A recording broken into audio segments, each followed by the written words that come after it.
In our headlines on this Tuesday afternoon, September 5th, here in South Korea. President Yoon Suk-yeol lands in Jakarta today, where he's scheduled to sit down for a number of ASEAN-related summits to cover a host of issues, including broader security and digital innovation. And the US says North Korea's Kim Jongun May travel to Russia within this month to meet with Vladimir Putin to discuss a possible arms deal to support Russia's invasion of Ukraine. Meanwhile, Korea's consumer price index advances 3.4% on-year in August, a jump from the 2.3% noted in July as prices of agricultural products such as fruits surge. We begin with news about President Yoon Suk-yeol's latest diplomatic mission that begins later on this Tuesday over in Jakarta, Indonesia, where he's also poised to partake in ASEAN-related summits and more. Our senior presidential office correspondent Oh Soo-young reports. President Yoon Suk-yeol embarks on a diplomatic super week, travelling to Indonesia and India to attend key multilateral summits and at least 14 bilateral meetings with other world leaders. Yoon's first stop is Jakarta, where some 27 heads of government and international organisations are convening for the three-day meeting of the Association of Southeast Asian Nations. After a dinner with Korean expats on Tuesday, the president will hold a bilateral dialogue with the 10-member bloc the following morning. He will build on the Korea-ASEAN Solidarity Initiative, which he presented last November in Cambodia, as a key part of South Korea's Indo-Pacific strategy that strives for freedom, peace and prosperity in the region. President Yoon will attend the ASEAN-related summit in person for the second straight year. Our intention to pursue the Korean-ASEAN Solidarity Initiative in earnest will be clear, as we announce plans to strengthen cooperation in cyber and maritime security and digital innovation in particular. Yoon will also attend the ASEAN +3 meeting, joined by Japanese Prime Minister Fumio Kishida and Chinese Premier Li Qiang. As the rotating chair of the Northeast Asian trio, Yoon plans to address how to jointly fulfill the vision of the East Asian community through cooperation. Then, zooming on security issues on Thursday at the East Asia Summit, the president will ask world leaders for a strong response to North Korea's missile provocations and ongoing nuclear program by curbing its illegal financing schemes such as cryptocurrency stealing. Also, as part of his official visit to Indonesia, Yoon will hold a bilateral summit with his counterpart Joko Widodo at the presidential palace on Friday. A roundtable of major Korean and Indonesian corporate leaders will also take place during his time in Jakarta. At this event, President Yoon plans to evaluate the achievements of economic cooperation with Indonesia so far and present cooperation plans for the next 50 years, including strengthening supply chains, responding to global agendas, and exchange of future generations. With his itinerary extending to the G20 conference in New Delhi, Yoon will engage in further summitry on the sidelines of both multilateral meetings, with 14 bilaterals confirmed, including with India, and possibly 6 more, according to the top office. Marking the 50th anniversary of diplomatic relations with both Indonesia and India this year, a presidential official said Monday that Seoul sees great potential for synergy in aligning their national interests amid growing geopolitical and ideological tensions in the region. Oh Soo-young, Arirang News. And President Yoon Suk-yeol believes North Korea's ballistic missile and nuclear weapons ambitions are also, quote, a direct threat to ASEAN nations. Now, in a written interview with Indonesian newspaper Kompas, published on this Tuesday, President Yoon thus claimed a firm response via cooperation with ASEAN nations is crucial to denuclearize North Korea. Linking regional security to broader global stability, he also pointed to Russia's war in Ukraine as disrupting international order. With regard to the ASEAN +3 summit, including Korea, China and Japan, President Yoon voiced hopes for cooperation among the 3 East Asian nations to get, quote, back on track. U.S. intelligence officials believe North Korea's Kim Jongun may travel to Russia within this month to meet with Vladimir Putin to address a potential weapons deal to support the Kremlin's invasion of Ukraine. Our Shin Se-byuk has more on these prospects. North Korean leader Kim Jongun may travel to Russia to meet with Russian President Vladimir Putin this month, as the Kremlin has sought to acquire military equipment for use in the Ukraine war. According to the U.S. National Security Council spokesperson Adrian Watson on Monday, Washington has information that the North Korean leader expects to visit Russia to discuss an arms deal. The likely venue for the two leaders' meeting is the Far Eastern Federal University in Vladivostok, where the Eastern Economic Forum is scheduled to run from September 10th to 13th. While urging Pyongyang to abide by its public commitments not to sell arms to Russia, Watson noted that Russia had convinced North Korea to sell artillery ammunition to Moscow during Russian Defense Minister Sergei Shoigu's visit to Pyongyang in late July. The U.S. State Department also called for an immediate halt to arms trade between North Korea and Russia, stating that such dealings violate UN Security Council resolutions. The expected visit follows Washington's earlier concerns that the two countries are in the middle of arms negotiations, which are advancing actively. Last week, the U.S. National Security Council Coordinator for Strategic Communications, John Kirby, said Kim and Putin had exchanged letters pledging to deepen their cooperation. Pyongyang, however, has denied engaging in arms trade with Moscow. Meanwhile, Russia is discussing holding joint military drills with North Korea and China, comparing the plan to living in peace and harmony with neighbors. This information came from Russian Defense Minister Sergei Shoigu on Monday. Earlier the same day, South Korea's National Intelligence Agency said that Russia formally proposed a joint naval drill with China during Shoigu's visit to North Korea in late July. If it happens, it would be the first time for Pyongyang to participate in drills of this kind. 신새벽 Arirang News. Meanwhile, Russia's Vladimir Putin says the Black Sea Grain Initiative can be restored if the West abides by its obligations to facilitate his country's exports of food and fertilizer. Our Isingje explains. After holding talks with Turkish President Recep Tayyip Erdogan on Monday, Russian President Vladimir Putin said he's willing to resume the landmark deal, allowing Ukraine to export grain safely through the Black Sea, only if the West meets Moscow's demands on its own agricultural exports. I would like to reiterate our principled position. We will be ready to consider the possibility of reanimating the grain deal. I once again told the President about this today, and we will do this as soon as all the agreements on lifting restrictions on the export of Russian agricultural products are fully implemented. He also stressed that Russia's withdrawal from the Black Sea grain deal did not affect global food markets, adding that there's no physical shortage of food. While Putin acknowledged that there are problems with the fair distribution of the grain, that has nothing to do with the grain deal itself. The Russian president emphasized that if his demands are met, the deal could be back in place within a matter of days. Meanwhile, his Turkish counterpart said Turkey and the UN, which brokered the original grain deal, have again put together a new package of proposals to resolve the issue. And with criticism that Russia's withdrawal from the deal will cause developing nations who rely on the imports of grains to suffer, Putin announced that Russia was close to finalizing an agreement to provide free grain to 6 African countries via Turkey. 이승재, Arirang News. Back here in the country, the National Assembly has launched on this Tuesday afternoon its 4 days of interpellation of government officials. Now today, that is day 1, questions are centered on political matters, including the Yoon administration's response to Japan's release of Fukushima radioactive wastewater. The government's recent hosting of the World Scout Jamboree will also face scrutiny, as will the government's follow-up measures to last year's Itaewon crowd crush.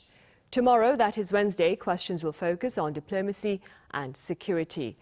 Other issues during the 4-day interpellation that ends on Friday are the economy and education. Also on the local front, as we shared with you back on Monday, Korea's teachers came together in front of the National Assembly in a visible show of solidarity against violations of their rights within the academic arena. My colleague Kim Jong-sil was there. Teachers in South Korea are grieving and they're angry. They're grieving for lost fellow teachers and they're angered by the lack of administrative measures to protect them. On the 49th day since the death of an elementary school teacher at Seoul Seoyi Elementary School, teachers from all over the country gathered in front of the Nat'l Assembly to mourn the young teacher who took her own life in July. They're also mourning 3 others from different schools who also committed suicide in just 4 days since last week. Teachers dressed in black are demanding that the National Assembly change the law to better ensure teachers' rights, saying regular guidance should not be deemed child abuse. The rally came amid strong opposition from the Education Ministry that said while it sympathizes with the teachers, the ministry also respects the rights of students to be educated, adding that the educators should remain at their posts in schools.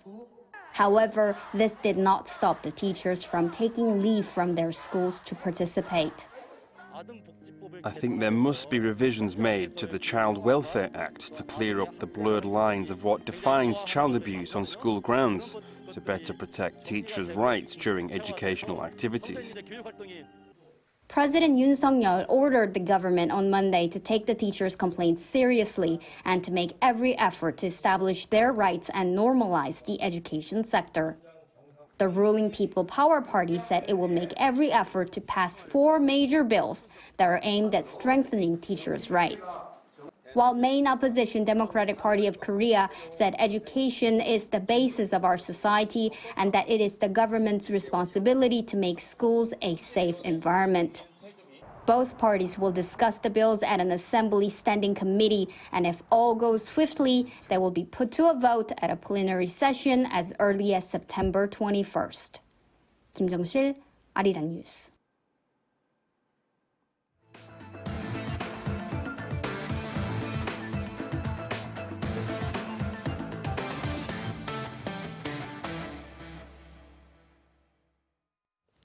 Findings show yet another subtle economic expansion for Korea in the second quarter, with the GDP rising 0.6% on quarter. Our Park Gun-woo has details. South Korea saw slight economic growth in the second quarter of 2023, despite an overall decrease in exports and imports. Preliminary data revealed by the Bank of Korea on Tuesday showed that real gross domestic product increased 0.6% in the second quarter compared to quarter one. That figure was identical to the bank's forecast in July.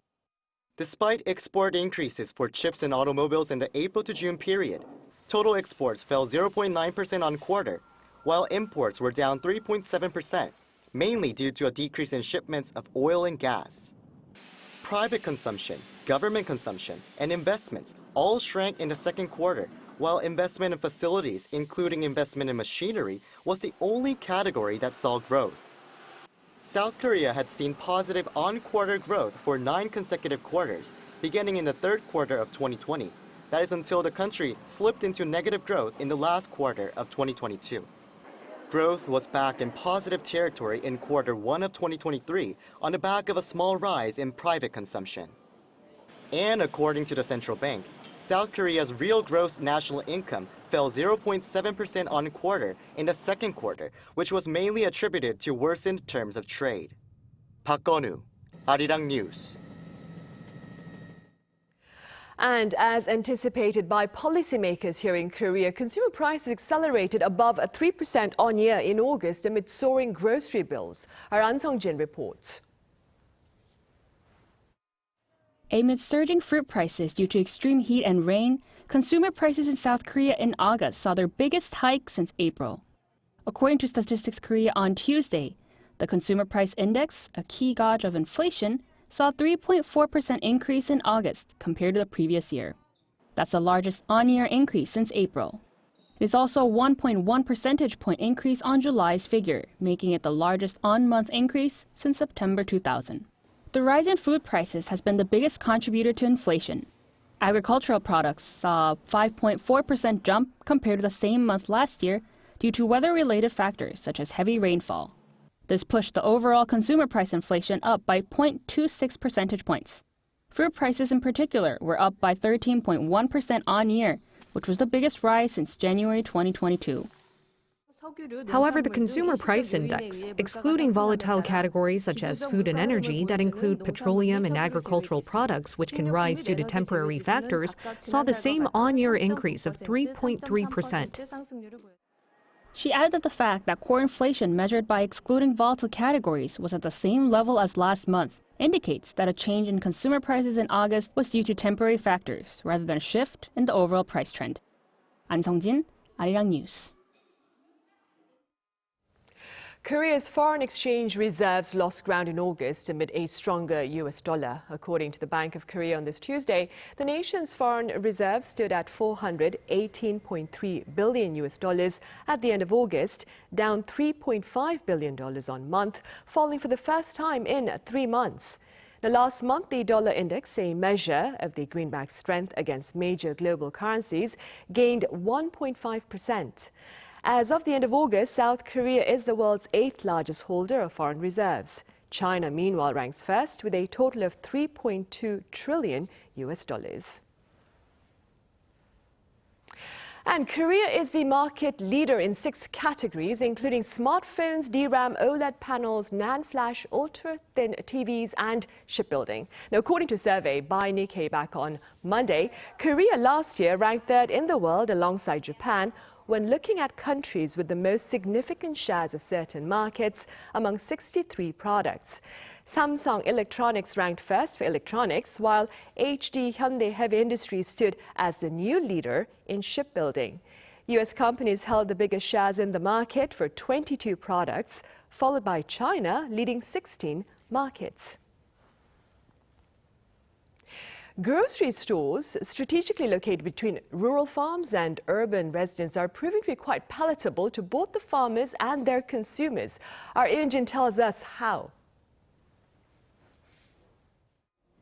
A variety of crops are grown in this greenhouse, like cucumbers and radishes. Until recently, farmers had to worry about where to sell their produce. But their difficulties have been relieved thanks to the launching of so-called local food stores close to the farm.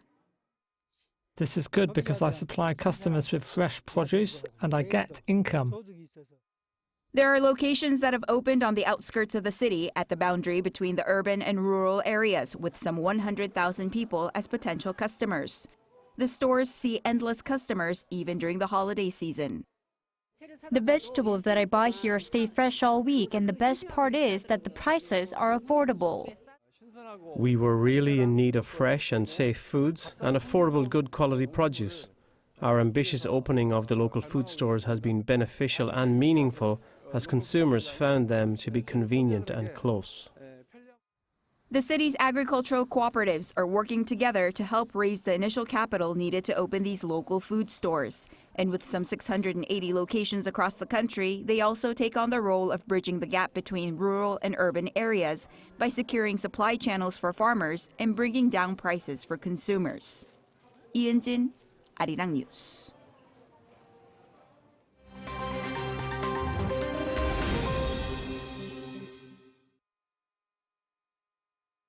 Let's take a look at what's going on in the world now.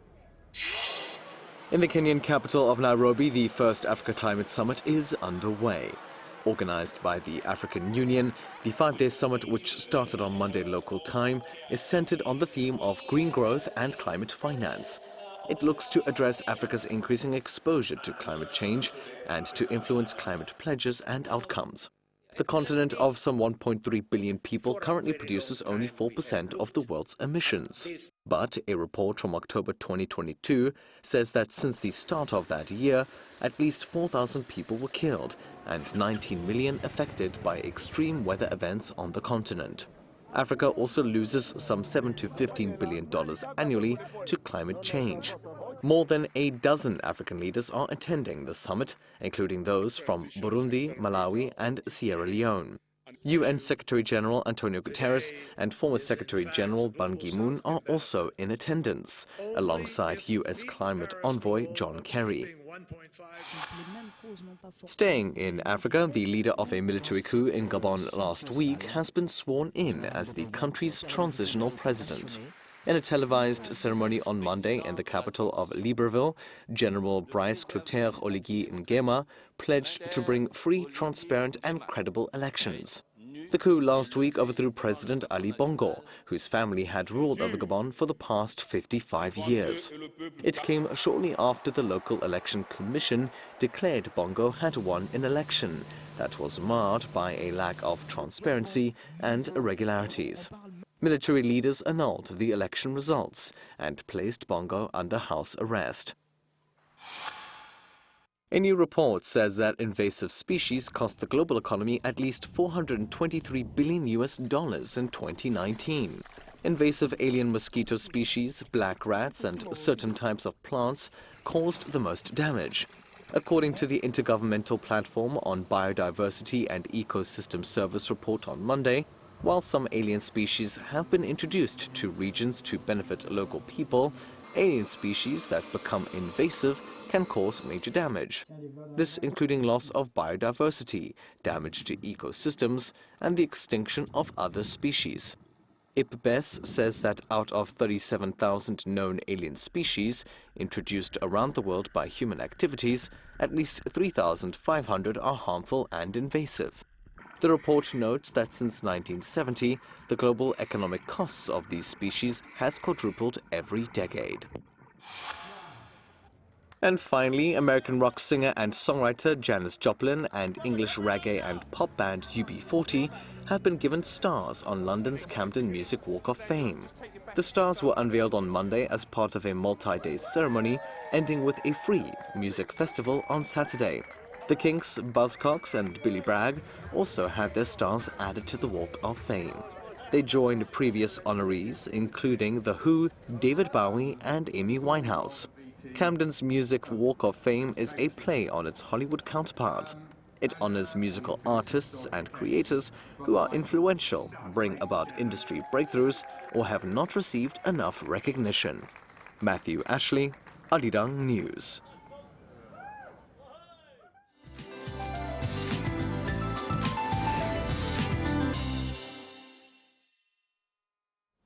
Good afternoon. Seoul, Incheon, and some of other areas had a tropical night overnight, and a late summer heat wave is here with a heat advisory reissued in many of the south coast regions and inland areas. Afternoon highs are around 30 degrees Celsius under mostly to partly sunny skies today. High humidity is of no help. There could be a passing rain in inland upper areas and coastal regions near Jeollanam-do province. And when it rains, it could pour down, dropping 30 millimeters an hour along with thunder and lightning. After highs in most parts are 2 to 4 degrees higher than seasonal norms, Seoul goes up to 32 degrees Celsius with sunnier skies today. From tomorrow, we can look forward to much brighter conditions with lower humidity, but the late summer heat wave will continue through the weekend with highs staying in the 30s. But at least we can have a taste of autumn in the mornings and evenings. That's Korea for you, and here's a look at the international weather conditions.